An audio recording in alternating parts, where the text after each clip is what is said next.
Domácí tým byl určitě lepší. Udělali jsme spoustu technických chyb, který domácí tým trestal rychlýma útokama. Drželi jsme se 15-20 minut, i ten poločas ještě vypadal, že by se s tím mělo něco udělat. Ale bohužel holky neplní to, co jsme se v obraně domluvili. Tam se nám to rozpadlo. Nedařilo se nám vůbec na levé straně spojek, nestřelili jsme z dálky, co byl za úkol.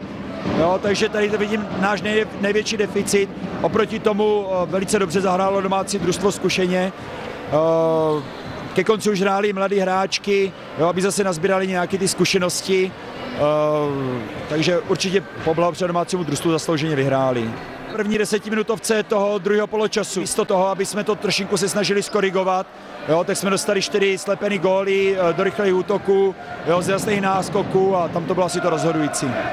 Očakával som, že súper, ktorý má vo svojom strede celý rad mladých talentovaných hráčok, ako máme my, zlepšuje sa z týždňa na týždeň, hrali 40 minút vyrovnanú partiu s Michalovcami, potom hrali 50 minút vyrovnanú partiu s Mostom, naposledy hrali 55 minút vyrovnanú partiu s Porubou, čiže potrápili favoritov. Čakali sme, že aj proti nám proste sa budú hrísť. V úvode zápasu som nebol spokojný s našou obranou, ale postupom času dievčatá dostávali súpera stále pod väčší a väčší tlak.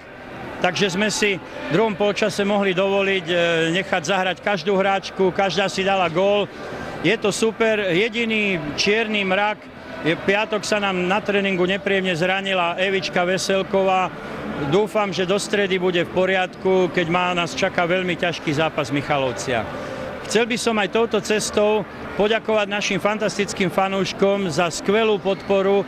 Myslím si, že toto nemá nikto a dievčatá si to veľmi vážia a ja osobne ako tréner takisto.